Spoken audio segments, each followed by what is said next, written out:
Сіздерге мына биокремнен бір-біреу алып қойыңыздар демекшімін. Бір үйде, бір үйлі жанға, бір отбасына біреу қажет екен.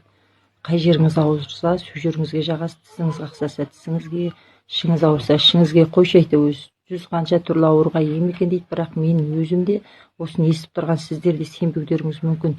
Өзім де осыған сенбегем. Мынау шыққанына көп жыл болыпты ғой, 7-8 жыл болыпты. Бірақ мен бұны көргеніме 2 жыл болған. Мен өзім 1,5 жылдың алдында бауырдан ет алып тастаған, осы 6 айға тексеріліп, басқалай диагноз шығып, одан Үрімжіге барып, сол ет алып тексермесек болмайды деп ет алып тастағанда, маған 3 жыл қозғалмайсың, күтінесің деген.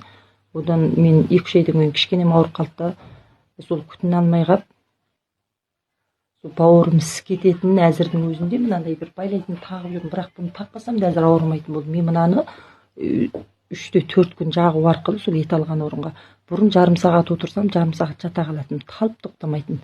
Осы талғаны басылды, одан кейін ұзақ жол жүріп келсем, біраз сіңкіреп кететін бауырдарым. Одан кейін өзі шаршап тоқтамайтынмын. Осыны жағу арқылы сол талғаны басылды. Ал одан кейінгі бірі